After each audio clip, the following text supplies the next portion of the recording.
radio.com.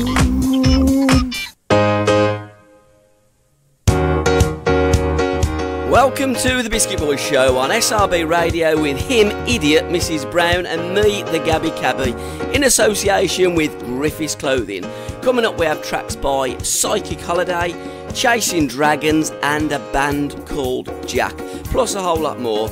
And a little later we'll be joined by Jimmy Coburn and author of The Life of an Angel in the Underworld, Jan Lamb.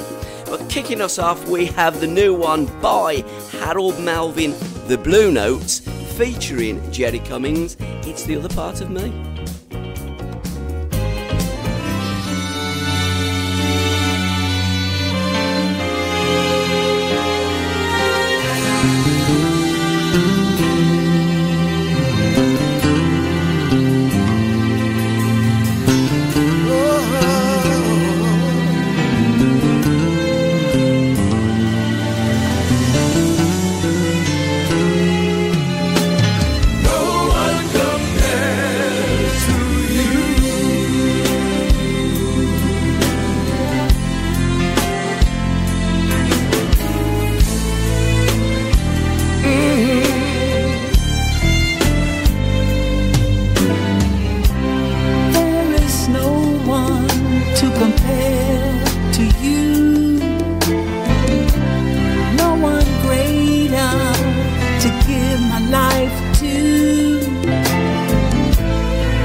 You better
be absolutely honest. There is no comparison to you. No. I couldn't get an idiot like you. No. Even if I tried. If I looked around for the next 100 years, Yeah. I wouldn't find anybody as inept as you. I've worked out. Having said that, obviously. you're almost a genius as well. Yeah. You are at times. I don't think I should be wearing blue. It doesn't work well. I think you need to be a bit bigger as well. You know, like, because all we can just see is like our heads. You could really do from kind of like the navel or at least the midriff. Oh, nobody wants Mind you, at your age now, you want to see your midriff or navel, do you? No, Mind you, did anybody want to see that Albion's fridge walking around the Hawthorns? Oh, no, What the hell was that about? I ain't got a clue. What's more embarrassing, your navel or that fridge? The thing is, they're a still combi going boiler. they're still going to keep Baggy Bird, aren't they? It's I have no idea. I don't know what it was all about. I mean, the a Bolton fans were shouting, well, singing what the hell was that? Yeah. And I believe so was the Brummie Road end. I don't blame them. But if you saw something coming on the pitch like that, you just wouldn't know what was going on, would you? No, it's scary. I thought it looked a little bit like that SpongeBob. Yeah, thing. SpongeBob. Yeah, yeah. But a complete white one. Yeah. And if you'd have been at Ellen Road on Sunday, you wouldn't have seen him, would you, with all them white lead shirts? Yeah, I thought that was quite good. Yeah. They had a big thing for Paul Madeley as well, didn't they? So rest in peace to Paul, an absolute legend. Yeah. And a great result for Leeds. I thought Stoke was awful. Did you go down to Birmingham? Yeah. Threw it away again, didn't they? Yeah. What was worse, the performance, the ending, or the fact that you couldn't get your beers on time? Probably the Cuban dancers. Oh, they had them as well. What, Yeah. did they come on in the second half? Yeah, Who that for? was crap as well. Were they? Yeah.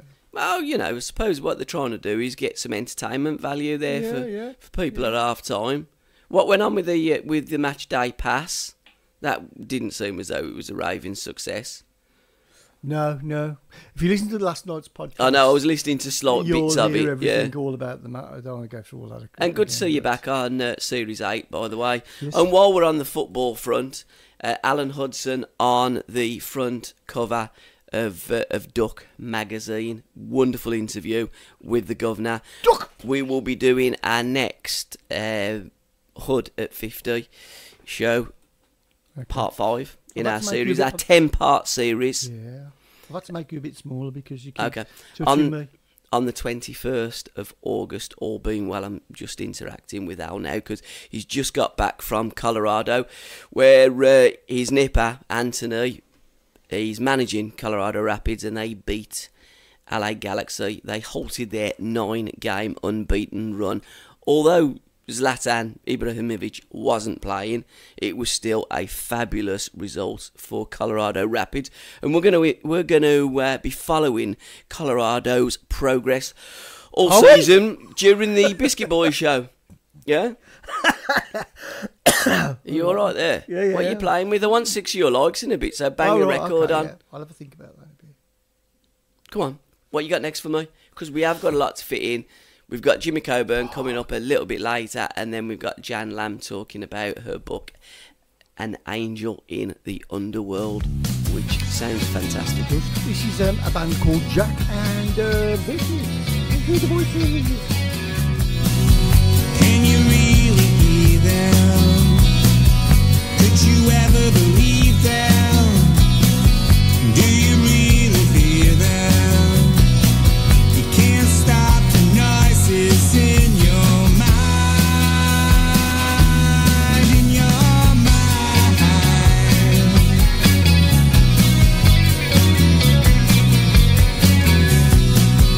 Do you wanna meet them? Could you ever cheat them? Could you even be there?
Well, you used to in that French toilet, didn't you, for a start? Oh, yeah.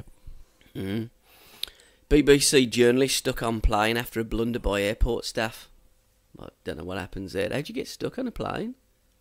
So, I'm guessing everybody else got off the plane and he was like left on it. Yeah, yeah. Perhaps he was in the toilet or something. Or asleep. It's happened or with somebody. Well, it's happened in nightclubs and pubs, innit? You know, you've woke up next morning and the club's all dark and you've been locked in there. Not that I have, but it has happened, trust me. Wouldn't happen to you. You know. And trending, Joe Hart's trending on Twitter. Where's he Might gone be to? joining Burnley. Burnley, yeah. Yeah, because they've had problems with goalkeepers, haven't they? Yeah, which he's a goalkeeper, so it's quite handy. Tuesday Thought as well is trending on Twitter. Tuesday Thought. Tuesday Thought. What would your Tuesday Thought be? Oh, see, that's how long it's taking me. Hang on. Thinking isn't your greatest attribute, is it? No, I can't think of Stan it. Kroenke, he's trending as well. Okay. £1.8 billion to buy Arsenal. He actually owns Colorado Rapids as well, by the way. And Mike Ashley's trending, although he's not, you know, very popular in Newcastle because the players have gone on strike. Right. They wouldn't turn up. You know how Sky does you know, all the walking stuff when the game's on, because they're playing, aren't they? Yeah, man. The weekend, and it's a live game, so Sky wanted to come in. You know, when they do all this and they do all the posing, and the player said, until we get our bonus from last season, we're not doing it. They want a bonus. Yeah, right. Well, apparently they were given collectively an £11 million bonus for staying up. Right. You would have thought that was just part of the job, wouldn't you, really? Yeah, Trying to win a few games of football and stay up but and get well paid for it. But apparently they have a bonus as well, and he hasn't paid them as yet, so they went on strike, or they've been on strike. I'm still at strike. I'm still on strike at Birmingham, by the way. Oh, yeah, right, okay. This is my 5th season. Oh, well done. They ain't missing me, are they? No. Nah, I didn't think They they wouldn't would. have a clue. Come on, you got your 6 likes now? No, I haven't. Well, let's have another record and write down 6 likes. And I also want your Tuesday Thought. All right, okay. Here we go. This is Chasing Gravity. Chasing what? Chasing Gravity, and a song called Chasing Dragons, and the song's called Like Gravity. You're almost in a parallel universe, aren't you?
to you. What am I supposed to do? These answers I have mean nothing to me. I've nothing left to lose. Something inside me is lost. Did I ever have it at all? A purpose in me could be all that I need to rid me of feeling alone. Disconnect the machines and rest your faith in me.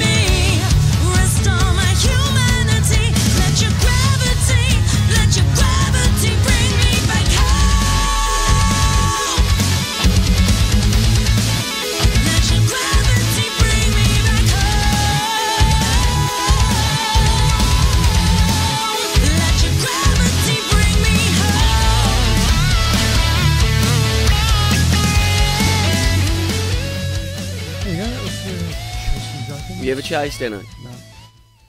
You married one? Not consciously.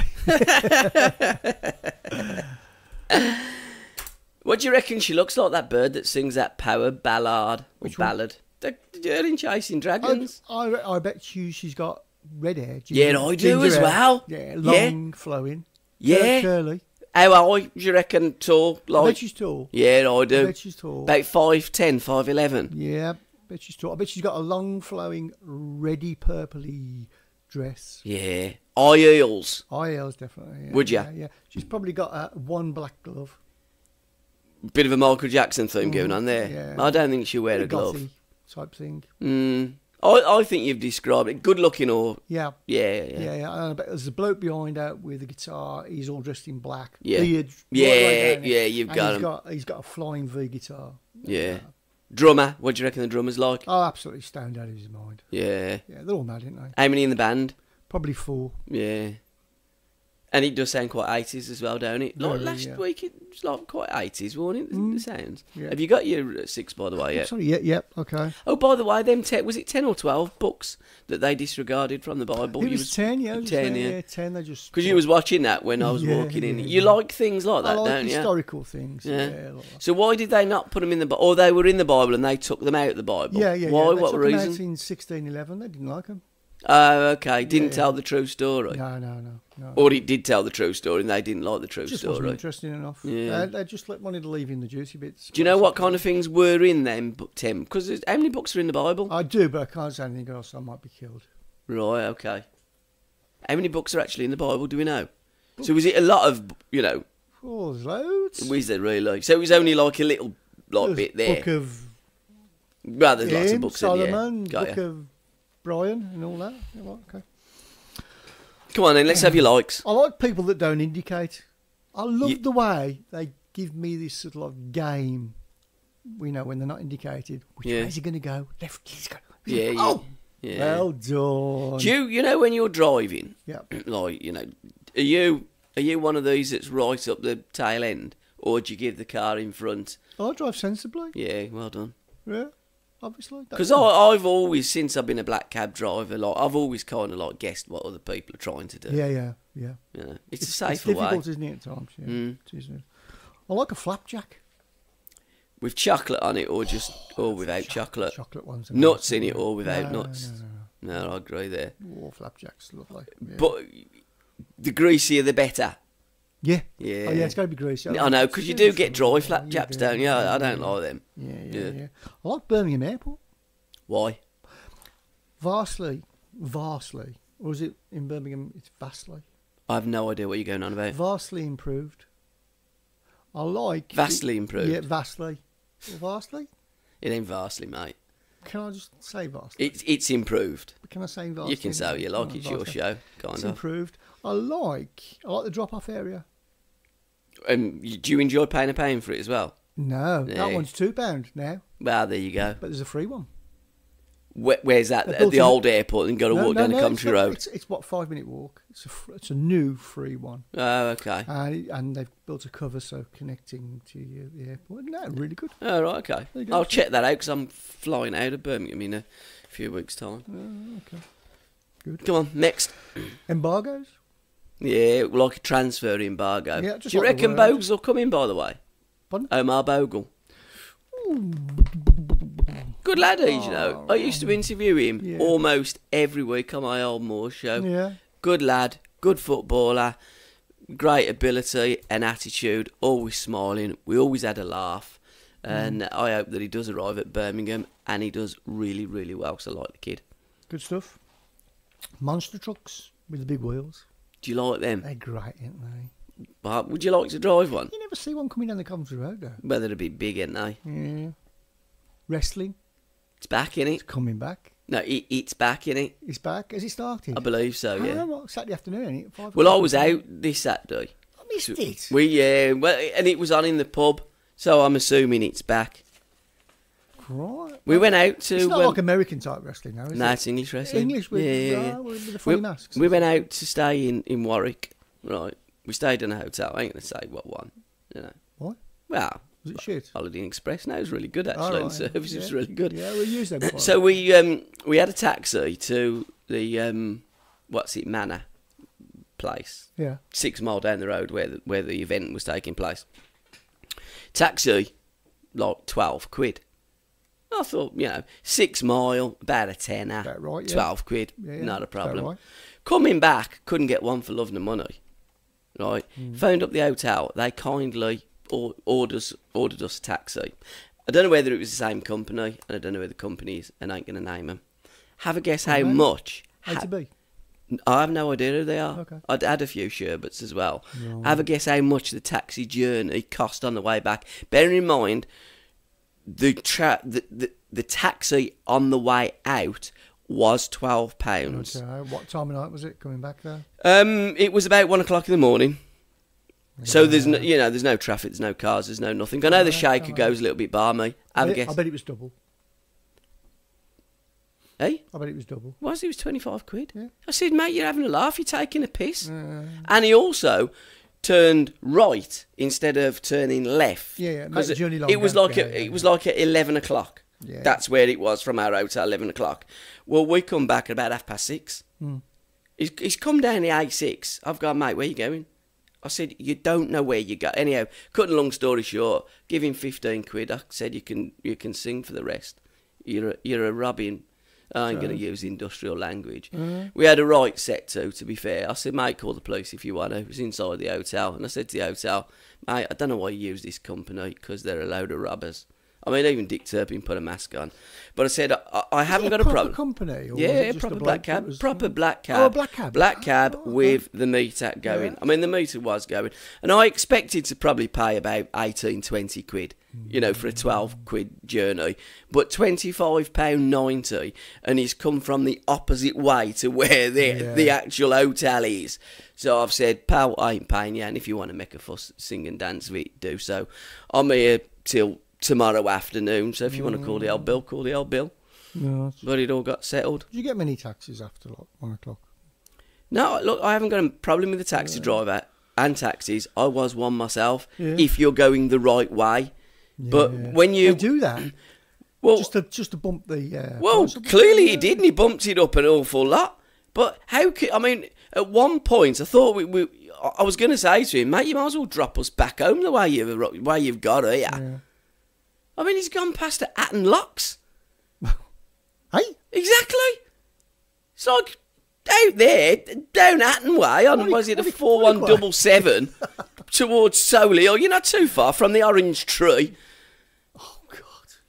And I'm like, I was just gobsmacked. But there you go. So, episode with a taxi driver, and quite clearly I shan't be going to Warwick again. And if I do, I'll be driving. I'm going to get one of them idiots. Yeah. Right, come on then, let's crack on. What we got? Speaking of idiots, should we play the next track? We'll have a hold on, talking of idiots, yeah. We're going to play the next track. Oh, you've set that up nicely, ain't you? Yeah, I said we, I didn't say me. Okay. Go on then, what we got? We'll do a couple on the bounce, shall we? We'll have, 7 and counting, and following that we'll have Jeff Cossack. Let's have him.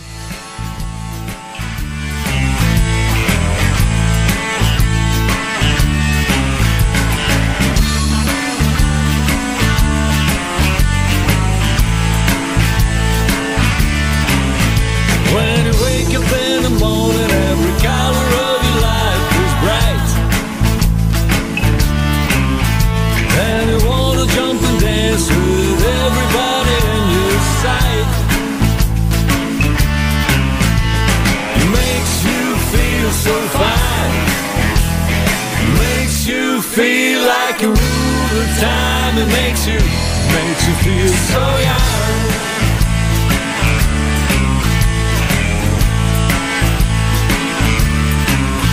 When the world is crushing, you just lay down and feel and smile. With the cards and grass and flowers and all the funny butterflies. It makes you feel so fly, like you could push the earth to spin it the other way around. It makes you feel so young.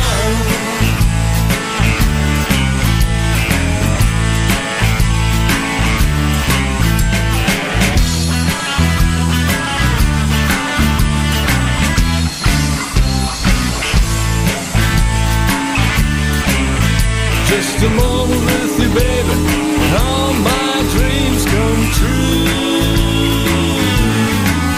I wanna jump and scream and in between when I sing this song just for you. When I see you coming to me, all I wanna do is dance. Take me dancing. And I promise every day I'll build for us a new romance. Oh yeah, oh yeah. You make me feel so fine. Girl, you give me chills all over the spine. Make me feel so young.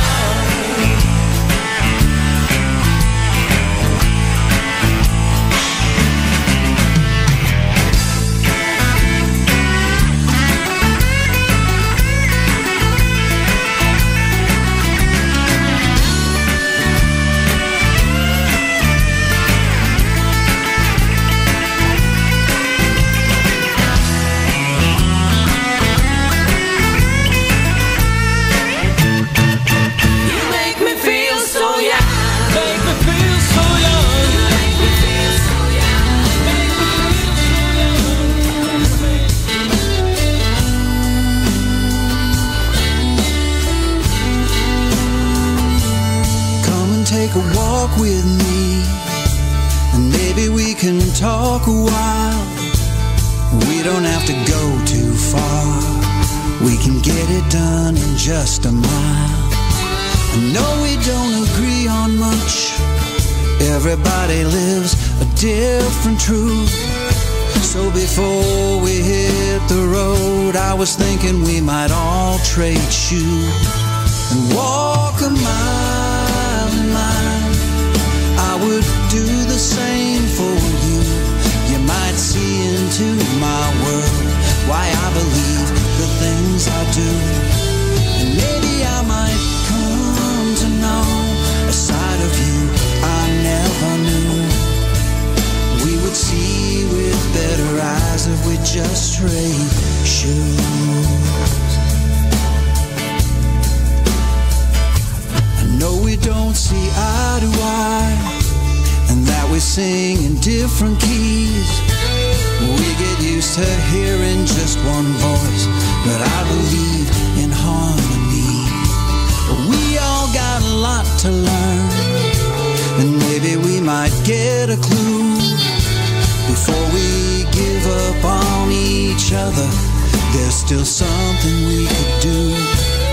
Walk a mile in mine. I would do the same for you.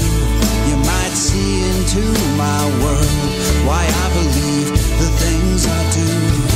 And maybe I might come to know a side of you I never knew. We would see with better eyes if we just trade shoes.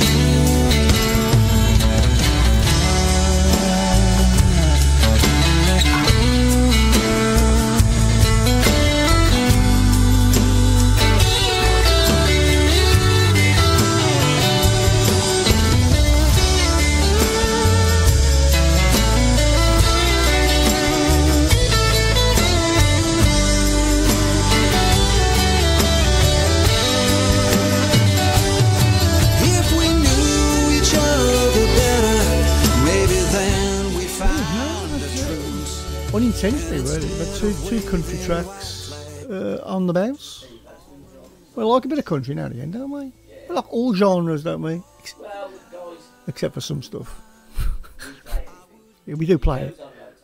Hitter, master, it's a mouthful, isn't it? Your mic on now. I just call it Ali. Oh, was it off? It was, yeah. It's always handy when you turn it on. Most importantly, mine was on. Yeah. On there, And Ali's just said, like, any chance of playing me record? Yeah, of course it is. So if, guys, you send your tracks to tracks@sports-radio.co.uk, we will play them on the show. Yeah, either on the Biscuit board. No, we can't do it today because we are a bit mad and manic and rushed. We're not going to be able to. And it does mean you multitasking. Yep. And you don't do that very well, do you? No. And also, we've got to put on Jimmy now, and I'm going to give him a call, and hopefully, on the back of Second to No One by Jimmy Coburn, Jimmy will be on the telephone.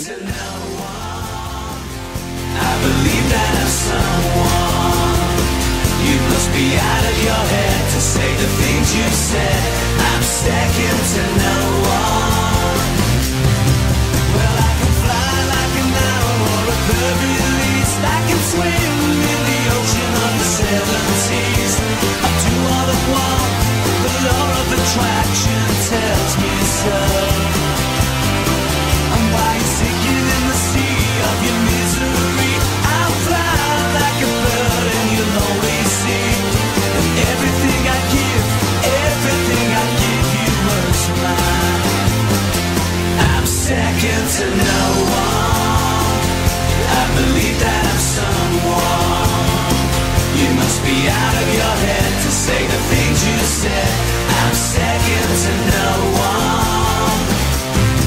Well, now you're looking for the fire in your heart's desire. I'll find a better way where I know I can see. The thoughts in my head will open the doors to reality. And now you're searching for a dream any way that you know. I'll find a given time, there's a place you can go. Just listen to your mind and everything's gonna be fine. I'm second to no one. I believe that I'm someone. You must be out of your head to say the things you said. I'm second to no one.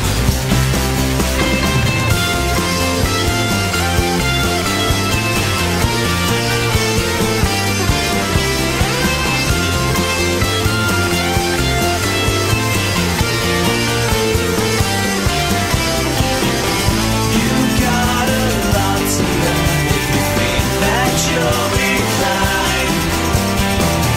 You got what you deserve if you think you can go all the way back to the old times. I left you behind that old paradigm. I'm second to no one. I believe that I'm someone. You must be out of your head to say the things you said. I'm second to no one. And I believe that I'm someone. And let the world know my notion. I'll throw my heart on the line when I reach for the sky. I'm second to no one. I'll throw my heart on the line and when I reach for the sky, I'm second to no one.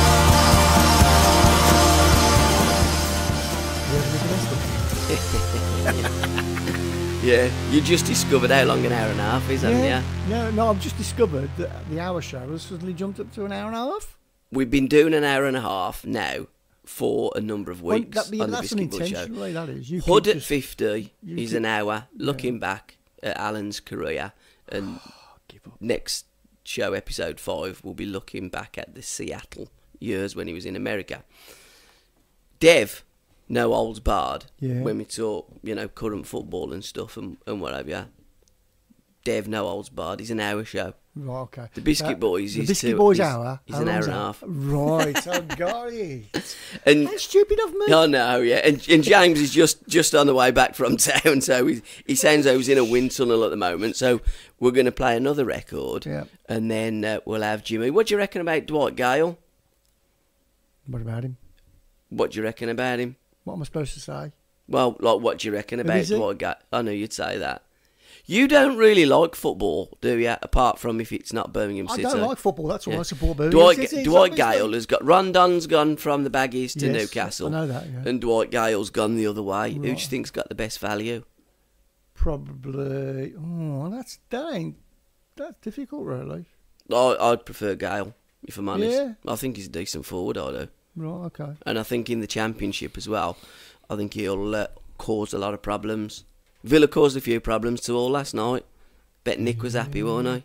Pardon? I reckon Nick is a bit of a closet Villa fan. Do you not? Oh, sorry? Nick. Oh, definitely. DJ Sport. Oh, yeah. I reckon he holds a little bit of a torch for the Villa. I bet, yeah. He comes over, doesn't he? Yeah, and he lives out in the sticks, don't he? Which lots of Villa fans do. In fact, he almost vomits every time the word's said. that mean nothing, does it? No, I reckon he puts that on. Does he? I think so, yeah. Thought so. Knowing Nick as I do, I think it is a little bit of an act. You know, when you actually kind of overcook it. You know, you overcook it. Yeah. And I think that's what he does. So I think he secretly admires Aston Villa. He loves Grealish. Oh, yeah. Come on, then. What we got on now, then? What we got on there? We're going to play the Velvet Starlings and Life Ain't Getting You High. Is that it?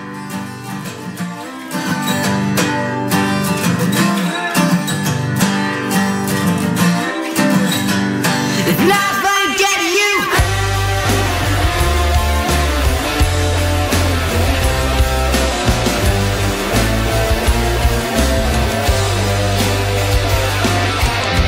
You know that life's a state of mind, but it ain't so easy staying high. I'm we can't tell what's going on.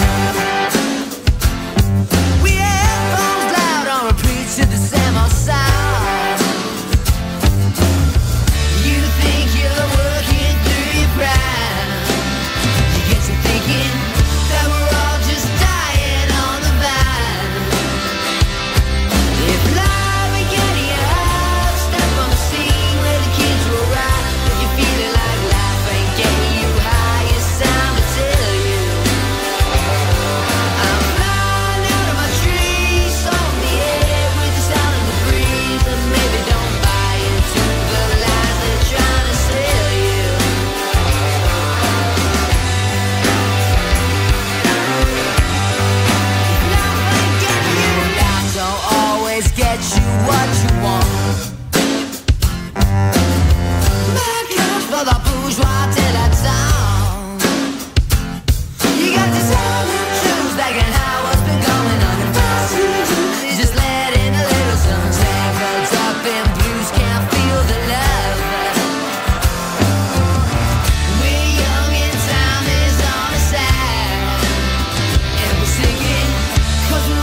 to the moon, ready to start all over again, 'cause of you. You got me feeling like I'm flying to the moon, ready to start all over again. Yeah, there's Fawcett. Right, we're going to do a profile on Okay. what she looked like. You've never seen You've her. got a have you? picture of her. Yeah, I have, yeah. Okay. I'm saying she's blonde. She's loving Maui. She's doing Maui. I've never heard it called that before. M-A-U-I. I don't know where it is, but she's sitting on the beach. Sitting on the beach. In China or something like that. Is it? I reckon, yeah. Yeah, She's okay. about Sounds it. 5'4". Yeah, I'd say she's probably possibly slightly bigger. Okay. Pardon? Oh, right, okay. I'd say she's around 30. I don't think she's that young. I think she's probably top end 30, 32. No, I'd say she's younger than that. Really? Yeah, I'd say Oh, lower right. than that. Lower, Okay. lower. Okay. She got like dark hair.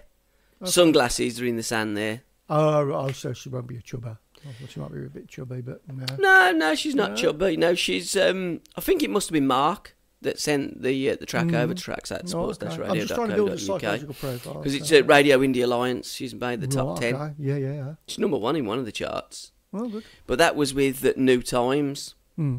and that was. Like it? Don't say what. Like it? Good track. Yeah, don't say what radio show it was. But I think on the UK Independence Right. chart, Okay. a generic chart. Because Good. we do put a chart in, although I haven't for a couple of weeks. Nah, it could Been a be- bit could be busy. bothered, could you? Well, I've just been a bit busy with moving and stuff, and moved Oh, again course, and all. yeah. How's the move going anyway? Yeah, it's almost done now. Good. Almost done. There's 3 houses that I'm like. Transatlantic I know. properties ago. How about flying to the moon? How would you like to do that? Do you think they've been there? Nah, I've been to Moseley, but nah, never the moon. It's a bit of a travel, isn't it? It is. What Moseley on? You have to get round. I know. Try getting round Across Screen during the day. Yeah. But I mean the moon. Yeah. Because, you know, when you get up to about 37,000 feet, Right. Okay. it gets cold, don't it? Apparently, yeah. Do you know what I mean? And Not in the plane, though. no, because they have heaters in the They plane. do, yes. So, or if they ain't got the heaters, they just chuck you in a towel, don't they? They do. Wrap yeah. that round you. Yeah, blanket, yeah. But if you start getting up to thousands, I don't know how many thousands of feet above 37,000 the moon is, but I'd say quite a lot. But nice Don't you food, get a yeah. lot of compression in isn't there atmospheres and things that Oh, you're burn getting up? technical now. I don't That's like what it I'm when you saying. get technical. I mean, it must. I tell you something now.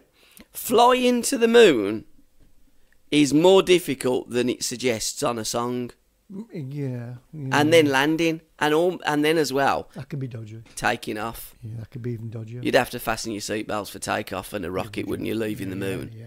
Would you think you'd have to suck one of those mints? I think your ears would pop. Yeah. Yeah. Mind you, surprisingly, you know that bloke was in the space station talking about Moseley. He got a better internet connection on the space station than I do in Moseley. Well, I can believe And it, also yeah. parts of Solihull. Moseley's weird, isn't he? Yeah. I think if you actually dropped an alien on Moseley High Street, they wouldn't look out of place. But they wouldn't go back either. Oh, yeah. But I do a lot of work in Moseley, so I Yeah, like Moseley. yeah. It's great. It's a You're more suited to Moseley. bohemian type of place, isn't it? Bohemian, yeah. Yeah. And they have a few festivals there as well. Yeah, they do, yeah. Yeah. Bohemian, aren't Yeah. they? Yeah. Wicked. It's in the park.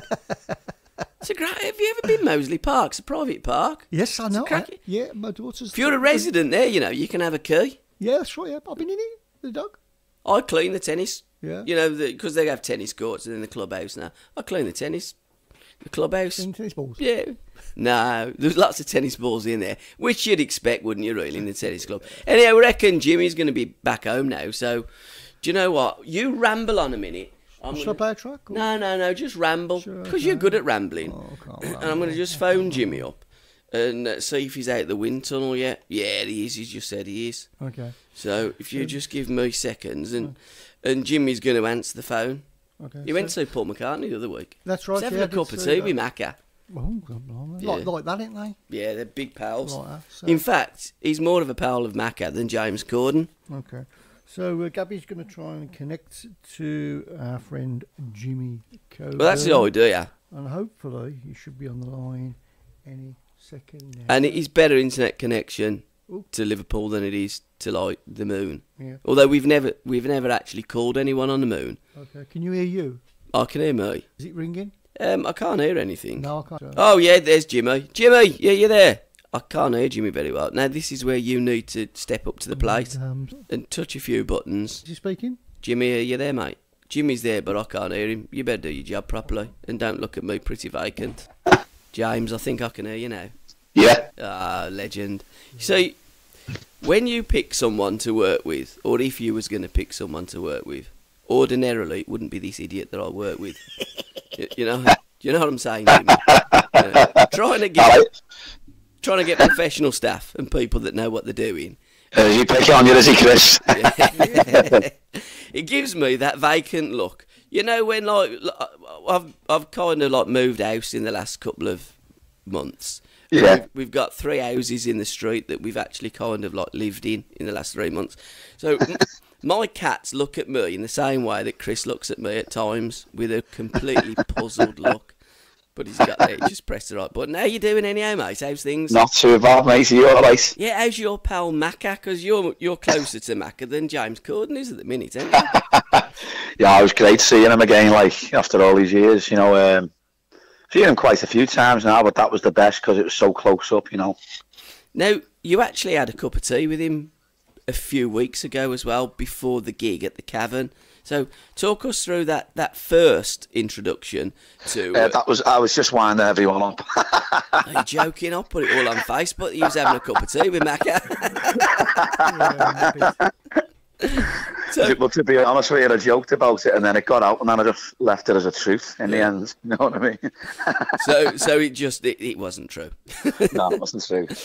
Did you, when you went to see him, because it was a live, up close, proper gig from Paul McCartney at the Cavern Club, how was that, and how did that go down?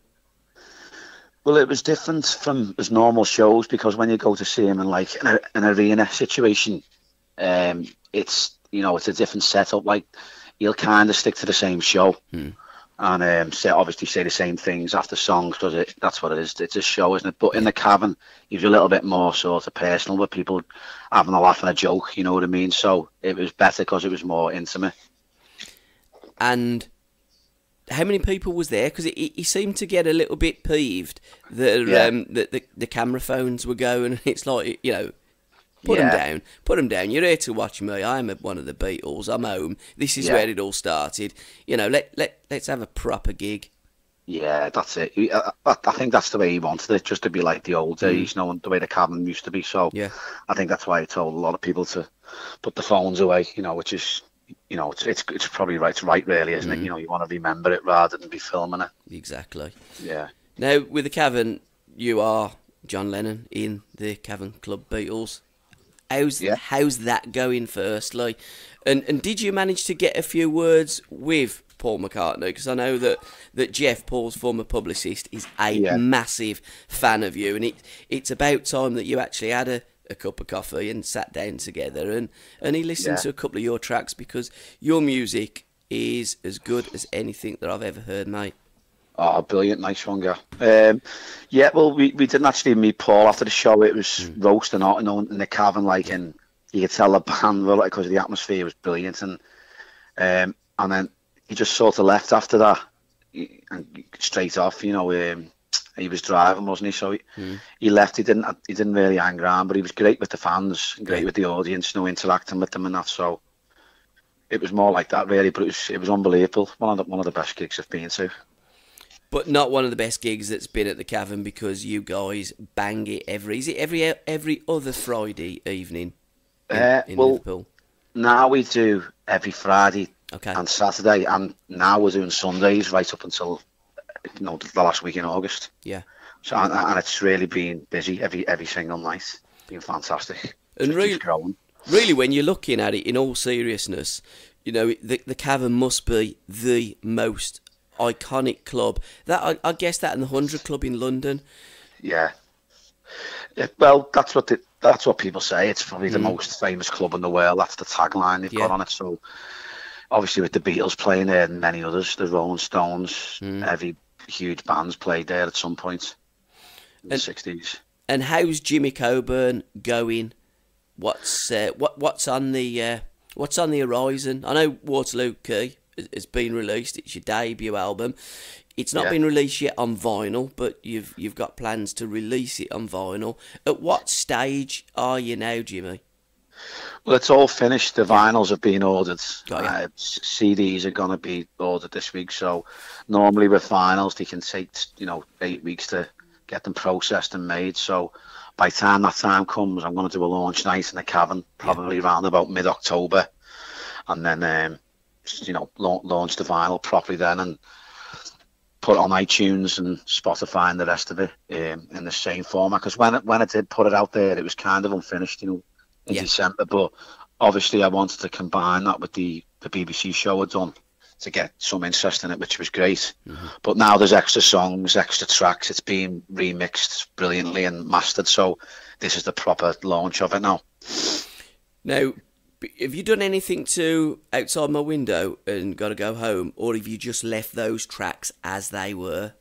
Oh, they're well better now. The old versions are not as good. Honestly, it's been like mastered properly. Things have been like remixed. Rick's brilliance in the studio and mixing, and them tracks sound even better again. I don't know how you do that, because I just thought that they were as good as anything that I've ever heard. And, Outside My Window, I just think the lyrics in that song are just on a different level, mate. Yeah, well, I was talking about that song last night with my dad. We were having a drink last night, and I said that's probably the most special song on the album to me, because that was the first one I wrote, and that was the first tune that came straight to me straight away. So I always sort of favour that one for some reason. And Gotta Go Home, I love that one as well. Yeah. I mean, I just live for the things I believe in, and that gets me high. I just think that is just an iconic lyric. When you're writing a song and you're putting all the lines together and you put them in different orders, I just think that just says it all. I just live for the things I believe in. Yeah, I think that's what it's about, really. It's about totally believing in yourself as a person.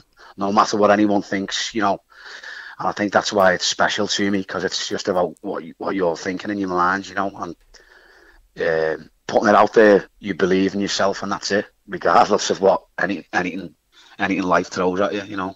So how many tracks now are on Waterloo Key? And it's Waterloo as in Waterloo with ABBA, or the Battle of Waterloo, and Key is the key to your door, because it's going to open up the door to the world in terms of your music. Because, I again listen to other artists, and there's some cracking artists about, but you, in my opinion, are up there with the likes of Paul Weller, Miles Kane, Terry Shaughnessy, another Liverpudlian. I'm a massive fan of Terry's music as well. And I think you guys really richly deserve more airplay than you currently get. Oh, thanks. That's a great compliment to be mentioned in the same breath as those. I believe, honestly, I really believe in this album. I think it's only got to take someone to bite on it, and I've got a great feeling about it. This is the best thing I've ever done in music. I'd trade everything in for this album, because I listen back to it and I think this has got to go somewhere. I just know it has. And it's a long way from Butlins and them starter buttons on the JC. Yeah. Well, I think that it's just been such a great journey, and it is a journey that should lead you all the way to the top. Because Christmas time, you come second to the little Michael Jackson. I think if it was an older Michael Jackson, I think you would have pipped it. But when you're in these competitions, when there's a kid, the kid usually wins. Or like Britain's Got Talent, if there's a dog on there, forget it, because the dog's got it, it's in the bag. But you as a John Lennon, you look at John Lennon singing Imagine, you listen to you and watch you singing the same song, and there's not a lot of difference. Well, I think obviously being a fan helps from the start, and for some reason I just related to John Lennon. Like, he stood out to me in terms of like if he wants to sing like someone, it'd be like that. Yeah. And I think being from Liverpool obviously helps a lot as well because we're from the same city. So all of that really combined, I think that's the answer for that one there. And doing it, I always think that it's still getting better now. It hasn't stopped. We keep improving. Like the Cavern Club Beatles, we always aim to try and make the show better and do things a little bit better all the time. And I think that's a big part of it. And your latest release, Second to No One, how's that gone down? Because your video's now on your social media sites, isn't it? Yeah, that's gone down really well, that one. I think it's probably one of the most commercial songs on the album. Yeah. And it's also, I think it's got a good verse and good solo, good middle eight in it, and it works. So that wasn't on the original release. So this it will be on this one. So that's great. So how many are on this one now that you're going out with? Because I say the other one before you almost like disregard it. This one's been remastered, it's been rejigged. We've got new songs on it. What are we looking at? How many tracks are going to be on the album? 12 songs will be on. So there's an extra 2 tracks on it. So it sounded so much better now. It just sounds sharper, to listen to since it's being mastered properly, and it's a well better product than originally what it was, so I'm looking forward to it. So where can we get the remastered MP3s of your tracks? Because, you're on daily rotation on SRB radio, but we're now playing the older stuff rather than your new improved record. So if you send us the tracks over, we'll replace your older ones with your brand new stuff. Definitely, I'll send them over to you, so I can just send the MP3s over to any time, Gav. And the actual album will be available to download properly, the new version, pretty soon. So I'll coincide all that with the vinyl release, at the same time. And let's have a shout out to the studio and where it's been mixed, and your magician on the guitar who's played with you as well. It's over Leicestershire way, isn't it? Not too far away from Solihull. Yeah, it's a little place in Anstey called The Loft, and it's Rick's studio, and he's brilliant. I nicknamed him the headmaster because he's just so disciplined with everything. He wants it to sound the best it can. He's really multi-talented, Rick. He can do a bit of everything. He's brilliant. And your team as well are doing pretty well. Liverpool, we're going to win the league this year. A lot of people are saying that, and I usually roll 3 up. I didn't at the start of the season. I mean, I'm quite glad I never, because Stoke was going to be my tip for the Championship and Sunderland for League One, but Liverpool were going to be my tip for the Premier League, because I think that you have improved. I think Man City are obviously still going to be really, really strong as well. But if you're looking at a bit of value, you'll get more value in a punt with Liverpool. I just think that their weak departments of the team, they've improved, and I can see a real resurgence of Liverpool, with the football team and with the music, because you've got some great musicians out that fine city, and everything what goes around comes around, and what went around was the Beatles, and what comes around now is Jimmy Coburn. and also another, you've got 12 on there, so did you ever think of putting a baker's dozen on there and throwing in a cover version of the Beatles? Yeah, it's tempting, but I think I've always wanted to keep this thing separate, from what I do, because the Beatles job I've had for a long time now, and that's sort of your career thing. You want to make sure that's great and everything else, but this is like the other side to me, really, and it's going to sound a little bit Beatles-esque because that's what I'm into, But rather than confuse the two things, I'd rather keep it, a little bit sort of a side thing that I do, because that's like your art. When you write your songs, I think that's your escape into another world in your mind, to get away from gigging all the time and doing what you normally do. I agree. I accept that. Yeah. And I hear what you say. I mean, my ultimate hero is Paul Weller, and with the Jam, Paul always used to throw a cover version on there as well, and he would never have a problem, and to this day, really. Although he doesn't do many covers now with his albums, but would chuck something in from an artist that he really rates, and probably do it in a slightly different manner. But I think it's great to look back at your former idols as well, and especially when you sound as good as John Lennon. You know, probably on album number 2, you could put something on from John. You know, a more obscure Beatles record or a more obscure John Lennon record. You know, perhaps not, you know, the ones that we all know, love and cherish, but one that you can dig out, a bit of a nugget, put your own little spin on there as well. And I'll be tempted, wouldn't it, just to make a different version. Well, probably the closest Lennon song I'd say on that album is a song I've got called Goodbye, which is a little bit, you know, Plastic Ono Band kind of song. And that's probably, you know, writing it, that was sort of in my mind, his style of writing for that particular song. So I'll send them over to you as well, Gar. See what you think of them. Send whatever you want over. You've got my personal email, and you've got tracks at sports-radio.co.uk, and we will help you as much as what we can. Are you doing any more work on Twitter? Because Jimmy Coburn 74, you're a little bit quiet on that. You're more on Facebook, aren't you? Yeah, needs updating the Twitter. So I see what you're saying. Yeah, put a bit more out there. Instagram and Facebook have been the main one, but yeah, the Twitter one needs looking at a bit more. Right, Jimmy, we're going to have to leave it there because Chris is looking at me in a sideways fashion and sticking a finger or two up at me. So that either means do one or he's got a couple of minutes till he's got to go back to work. Yeah. So for now, mate, we're going to have a catch-up. We're going to have a catch-up every 6 weeks or so and just see how you're going, because you are my favourite emerging artist, and you know that any help that you need from myself or from the Biscuit Boys, we're always there for you, mate. We'll play your records. We want to keep in contact. So I think every six weeks or so we'll have a chat and see how things are going and how they're progressing nicely and how much radio airplay. 'Cause you seem to be getting a little bit of airplay these days.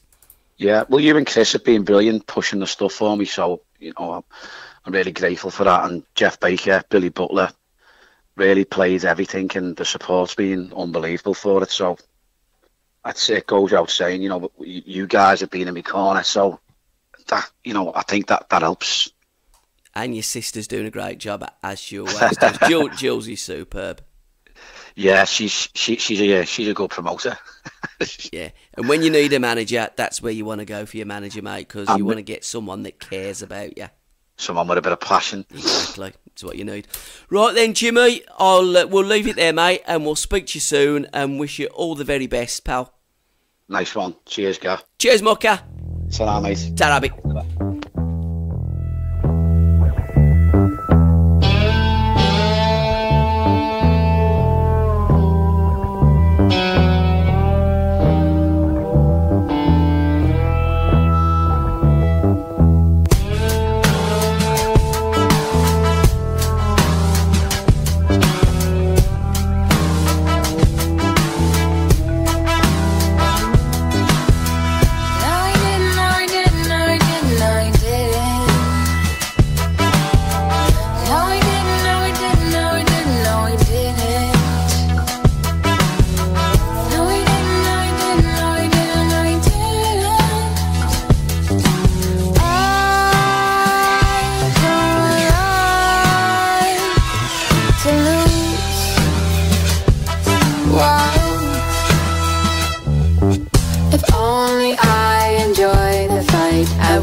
that track, don't we? Yeah, but I was trying to get Arisara, and then there was a Japanese girl that I showed you. I mean, nice looking girl as well, and great assets. Yeah. Okay, so it's Jeanette. But it's with a G. A G or a J? Okay. You said G. Jeanette, Well, that's what I said. Go on. So you got Jeanette, and it's Steiner. Steiner. Yeah, STEINER. Yeah. And you should get a young lady come up with a fur coat on, or something that looks like a fur coat. Oh, hold on. Jeanette Steiner. Let's have a look. So what? But how come she's like? So what's it? Harry? It's confusing. I think that could be the publisher or the agent. So, and this is the thing, guys. What I'm trying to get. It's a long-winded way of getting out what I'm trying to say. But tag your tracks. But yeah, if you tag it all properly and give us the right information, then she's been played on Radio Candy as well. Looks as though Mike's been playing her. She's from Japan. Maybe it might be that girl, that I showed you earlier. Oh yeah, I see. Yeah, do you see what I'm saying? Could be, yeah. But again, it might not be. I don't know. It's. I just think if you're gonna market something, you're gonna brand it, you're gonna sell it, you're gonna want people to play it. Just keep it nice and simple. Don't complicate things. I mean, she don't look nothing like the Japanese girl now, so it definitely isn't. No, but, just looked her on Instagram. No, yeah, she's definitely not Japanese. No, there you go. But again, fill them in properly, and we might have half a chance. Yeah. Next week, by the way, on the show, we've got Russell Brennan talking about his new books his new projects. Yeah, next week's show. Oh, right, okay. And hopefully, I'm trying to get Neil Sheasby from Stone Foundation, because the week after that will be Hood at 50, and then I'm off for a week because it's the bank holiday. And then I'm guessing Paul Devlin will be back, no holds barred. Yes. So we have had a bit of a run with the Biscuit Boys show and interviews and music, and generally speaking, it's only once a month, but we've shoehorned a few shows in and tried to get as many interviews as what we humanly possibly can do. Right, come on, what are you going on next for me, mate? We're going to have Nothing to Lose by, I think it's, I hope I've said this right, Shozy. Do you know what happened in the old days? We had like Madness, the Jam, the Beat, the specials. Hollies. Exactly. I don't know why they try and complicate things. What are they called again? Shozy. CHOZE. Well, I suppose it's quite an easy one to remember when you've spelt it.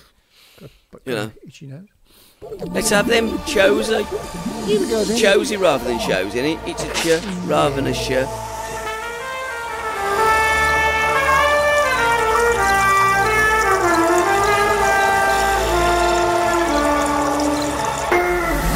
Survivor since birth, bless all the innocent trapped with a curse.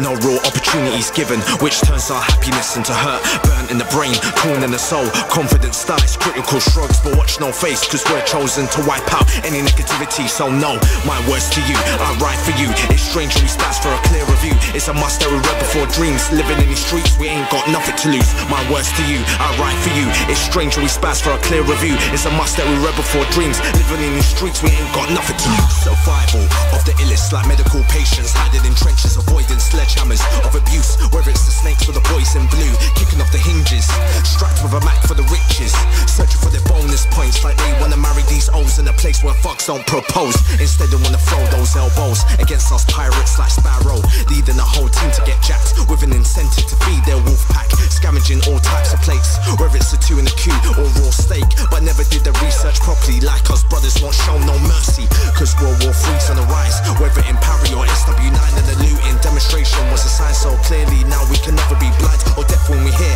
politics trying to place politics, trying to place us in fear. So let me be clear, if you wanna play us, gonna get deep cuts that premiere. So my words to you, I write for you. It's strange when we spaz for a clear review. It's a must that we read before dreams. Living in these streets, we ain't got nothing to lose. Making me fully switch like a light bulb, knocking our lights out, leaving us out cold. Lies about developing homes from really, they wanna strike out gold. Beats as they stand, do what it takes. Payments go up in council estates, taxes increase in every other way. How did they expect us hustlers to save? Catch 22, we're trapping in a system that traps us like a victim, showing no clues, so we're digging for answers and depending on Google. Information is powerful and it certainly becomes tactical, so we have to counteract by any means, whether it's debates or hounding the police, cause clinically we're out here searching for results, finding out the truth, how to wipe out this disease, and it's all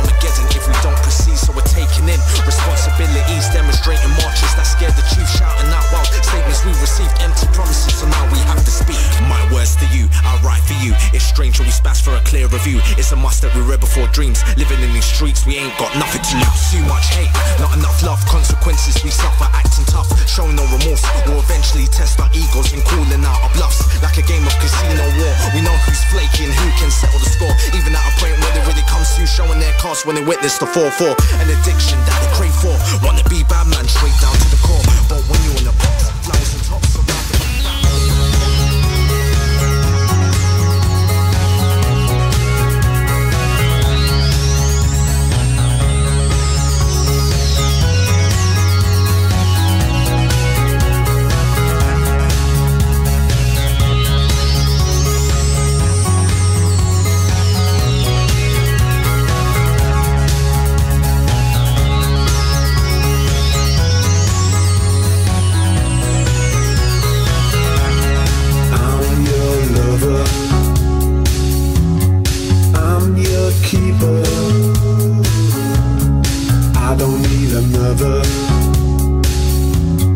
tell me you don't either, and be my lover, be my keeper. Tell me I'm your lover, tell me I'm your keeper. Lovers enough.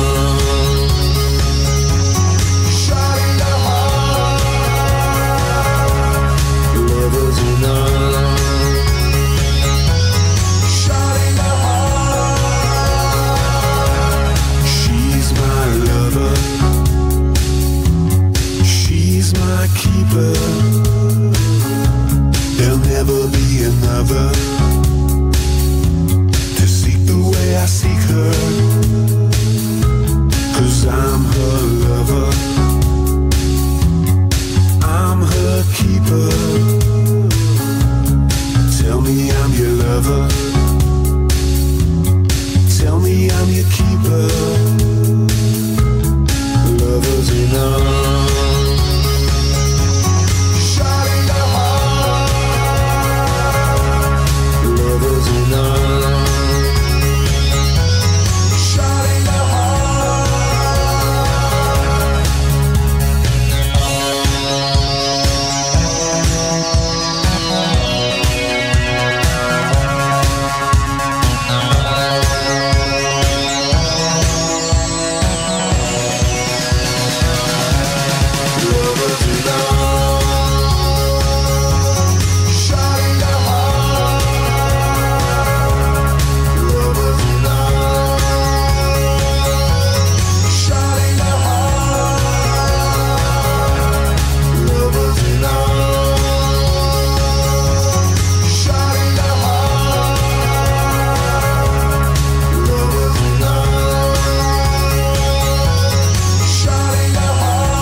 On the line now, hopefully, we've got Jan Lamb. Jan, Hi. Ah, brilliant. Hello. Jan, I love it when a plan works. Oh yeah. And we've had one or two little teething issues today, but we've got through it, and we've got you on the line.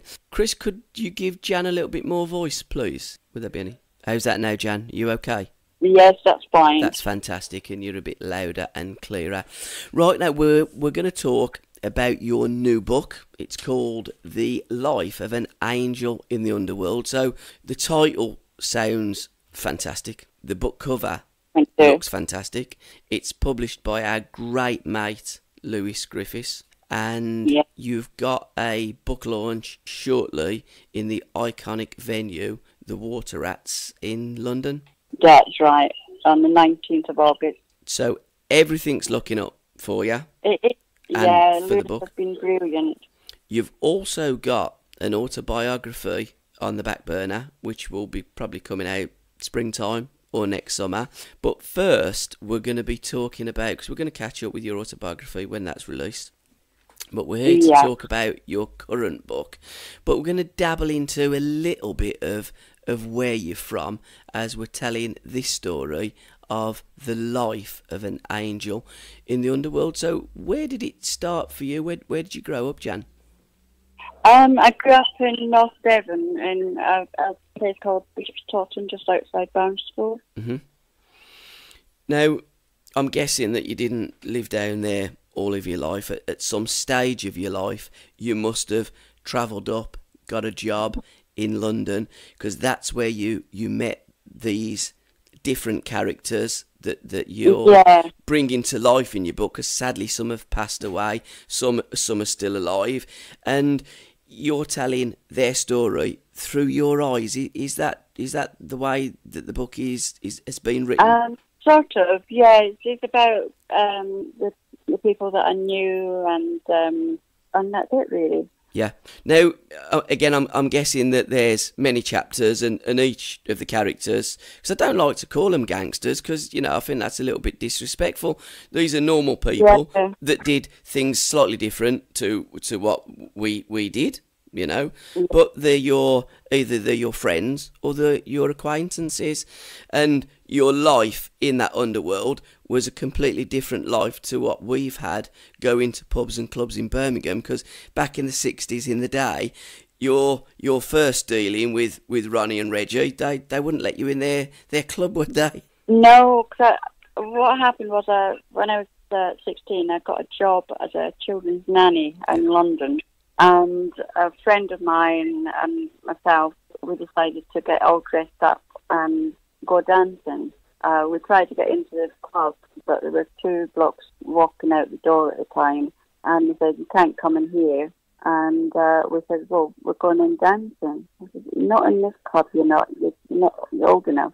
And then I later found out it was Reg and Ron. Now, did you go back to that club? Because presumably at that time you didn't know that they were the Cray twins, but you then, after how long would it be, developed a relationship with them, a friendship with Ronnie and Reggie? Well, they both got locked up not long after that incident. But I was visiting a friend in Gartree Prison, and Reg was sitting at the next table to us, and my friend knew Reg. So he introduced us, and his brother Charlie was there as well. And I guess it just started from there. We just hit it off. I would see Charlie regular, go to some do's in London, meeting other people, and I guess it all started from there. Now, that wasn't when they were incarcerated for 30 years. Was that just a brief time that they were in prison, and then they come back out? What kind of year are we talking about at this meeting? Oh goodness. How old were you, for instance? Were you still a young girl in them days when you met Reggie? No, I would be in about 30, I think. Yeah. By this time. And so it was some time had passed. Yeah. Blimey, it sounds a little bit hectic round your end at the moment. So talk me through them days then, because you did have a marriage proposal, didn't you, from Reggie? And you know, I looked at your YouTube clip, and you'd said that, you know, Ronnie would have given you the shirt off your back, and Reggie would have took it off you. They were like chalk and cheese, wasn't they, the brothers? Oh yeah. I mean, I liked Ron more than I liked Reg. Yeah. Although Reg was a good friend as well, but they were so different. Reg was always looking for ways to get money, and even when he was inside, he always had some projects and wanted people to put money into it, saying you'll get 3 times that back in a month. And it never ever happened. People were giving money to him, but they never got anything back. Well, I don't suppose they were queuing up to get it back as well, would he, off Reggie Cray? But I mean, they started off, didn't they, in clubs and doing a little bit of gambling? Because back in the 60s, a lot of stuff like that was illegal, wasn't it, in London? So they were on the cusp of it really, really kicking off, and were developing an empire, and people were going to the Crays, wasn't they, for protection, rather than the other way around. Oh yeah, I mean, people thought a lot of them, and the streets were safer back then as well than now. Another thing that when I'm looking at the twins, gentlemen comes across. They never swore in front of the mum or their girlfriends or the partners, wives. They seemed ultimate gentlemen, although possibly went a little bit too far in later years when those killings happened, and that ultimately led to the end of the craze. And Charlie, I was watching a documentary where Charlie was saying we could have had everything, but you just went over the top. Yeah. Is that's a fair comment? It is, yeah, definitely is. No. But Reg just wanted too much, I think. Yeah. Now, tell me about wanting too much off you, Jan, because he did give you a marriage proposal, and you're probably one of the only persons that's ever said no to Reggie Cray. How did that go down? Well, he phoned me one day and he said, get onto the newspapers, which he did do at times. And so I said to him, I said, okay. I said, what's it about? And he said, tell them we're getting married. I said, oh, okay. I didn't know you were getting married. And he said, tell them we're getting married. I said, all right. I said, well, the first thing they're going to ask, I said, what's their name? And he's shouting down the phone, like, tell them we're getting married. And I goes, yeah, but Reg, you know, they want to know who it is. And he goes, what? Tell them we're getting married. You and me are getting married. And I went, whoa, no way. I said, I'm not marrying you, Reg. I said, I know you too well. I said, plus you're in prison. I said, so no way am I marrying you. Anyway, the next day, because I lived outside the army camp, and a couple of squaddies came to the door. He says, there's guys out here with cameras and everything in the front garden, and all of a sudden they started taking photos of me. The reporter came up saying, we hear you're marrying Reggie Cray. And I said, no, I'm not marrying Reggie Cray. Who told you that? You had a phone call from Reg. I said, well, no. I said, we're definitely not getting married. But anyway, a couple of days later, it was in the papers, Reggie's girl is waiting, and a picture of me saying we were getting married. Yeah, never let the truth get in the way of a good story from the papers. Oh no. Who else is in the books? It's not just about the Crays. It's about some of your other friends that you've met along the line. Joy Pyle, Roy Shaw, Tony Lambrana, Charlie Richardson, Rocketriana, Dave Courtney. I can't remember who else.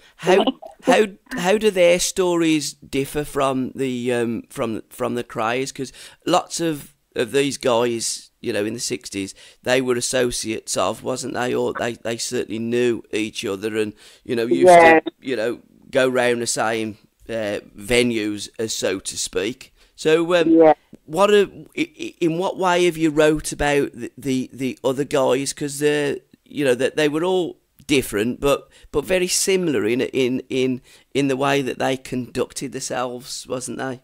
Oh yeah, and Joey Pyle, for instance, he was just lovely, was Joe. Excuse me. He wasn't part of the Cray firm or anything. He was his own man, and he done things slightly different as well to the Crays. Obviously, I can't go into what he done. Is it in the book though, Jan? That how deep have you gone into things that's gone on? Is it a kind? Obviously, it's not a kiss and tell thing, but are all the people that you've written about, have they read the book, for instance? As far as I know. Yeah. But I haven't. The thing about the book is about people that I know, my friends, and I haven't actually written about anything that they've done. Yes. Yeah. A lot of it is known anyway, but a lot of it's not known, which will go to the grave with me. Yes. And that's probably the best way as well. Give them a little bit, but not too much, because you want people to go into the book, to read the stories, but not give away too much and not incriminate yourself or them as well. Oh, definitely. How long has it taken you to write it, Jan? I think it must have been about 9 or 10 months or so. Yeah, a proper labour of love. Yeah. And have you written it on your own, or did you have help? Because when you're thinking about things that's gone back in the 60s, how much reference did you need as well? Because there's a lot of things that you forget, isn't there? Different nights and different situations. Yeah, I did have help at the beginning, but that didn't work out well. So I just continued on my own. Yeah. But I think there are things that I remember now, which unfortunately I didn't put in the book. Mm-hmm. And that'll go in the autobiography anyway. Yeah. Well, that's a nice thing, because it's a kind of autobiography, but it's almost a biography of somebody's else. How many pages do you dedicate to all the different chapters? Is it like more about the Crays or more about some of the other guys? What's the dynamics of the book? No, it's each one's got a chapter of their own. Yeah. But again, some's deeper than others, isn't there? Because some have done more things, and it's there's more experiences that you had with some people than other people. Talk to me about Dave Courtney, because he seems quite a character. He is, yeah, he is quite a character. You take him as you find him. Dave never changes. Yeah. He's a lovely guy. Because again, these guys have got a bit of a reputation. There's some people that look at them and think that they're thugs.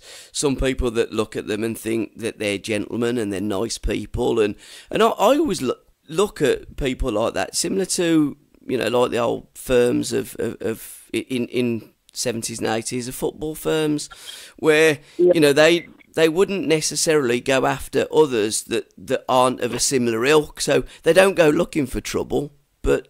Oh, no. But trouble seems to sometimes find them when others are, almost wean on their patch, so to speak. Yeah, trouble follows them about.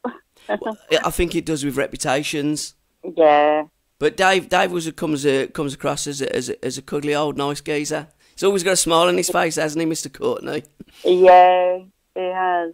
Who's your favourite in the book, Jan? Is there anyone that you like, you got a right soft spot for? I think Joey Pyle and Roy Shaw. No, Roy was the boxer, wasn't he? He was the fighter. Yeah, he was absolutely lovely. What made him different to others, and what made him more lovelier, so to speak, than some of the others? Was he more of a gentleman? What? No, they were all gentlemen to me. Mm-hmm. I don't know. We just seemed to hit it off. Yeah. A lot better than I did with some of the others. I suppose that's that's the story of life, isn't it? Some people you have more in common with than some people that you don't. Now, Ronnie was he was in a mental institution. Now, there's many people that believe that he shouldn't have been there, and he wasn't. What was your take on Ronnie? They said he was insane. Yeah. I don't think he was as bad as what they made out. Mm-hmm. I used to have perfect conversations with him, and we always had a laugh as well, because he had quite a funny side to him. Yeah. No. But, sadly, when he passed away, they took away his brain, didn't they? And then they gave a brain, but you're not convinced that it was Ronnie's brain that followed the body? No, I don't think it was. I think because Charlie Cray went mad and he spoke to them, said he wanted Ron's brain to put in his coffin. They agreed and they gave him a brain.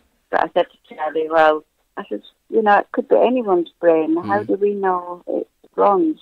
And I don't think it was. They said they wanted to do tests on it to see what made him tick, and so I think they kept it. I don't think it was his brain they gave to Charlie. I'd suggest to see what made Ronnie Cray click and tick. They'd be better off talking to people that work with him in that mental institution that he was locked up in. Yeah. They'd probably get a lot more than taking his brain. I don't understand why they've done that. And your last conversation with Charlie was he wanted to tell you something, and then sadly Charlie died as well, didn't he? Yeah, he phoned me on this Sunday night.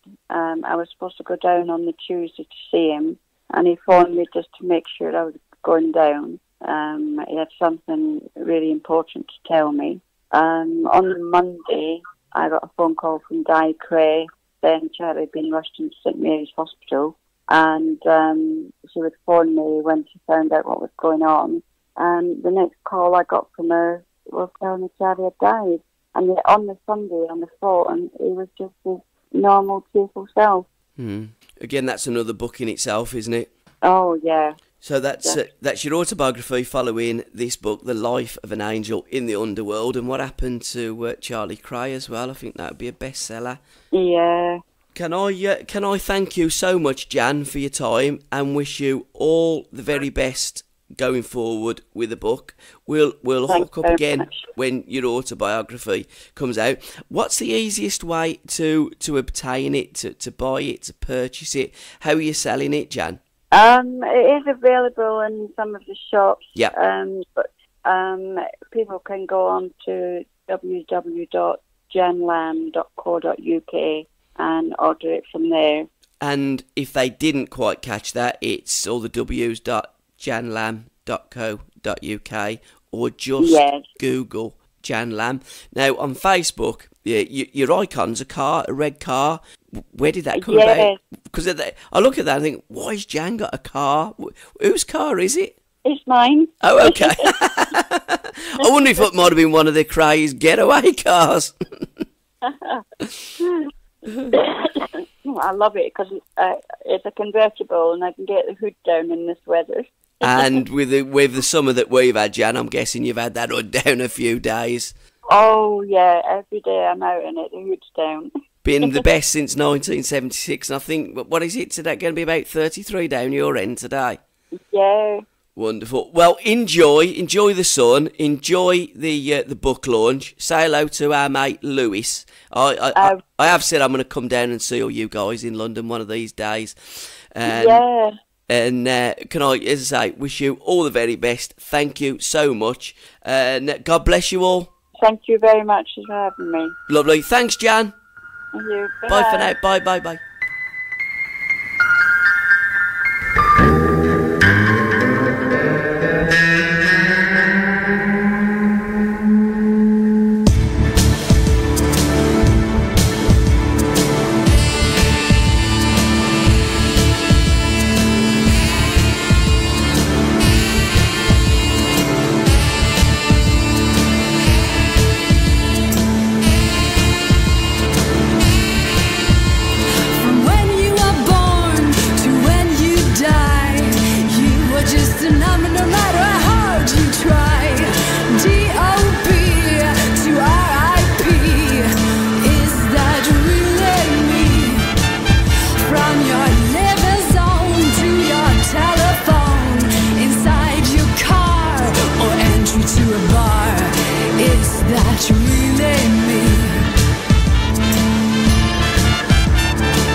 Psychic Holiday, the brainchild of Russ Brennan.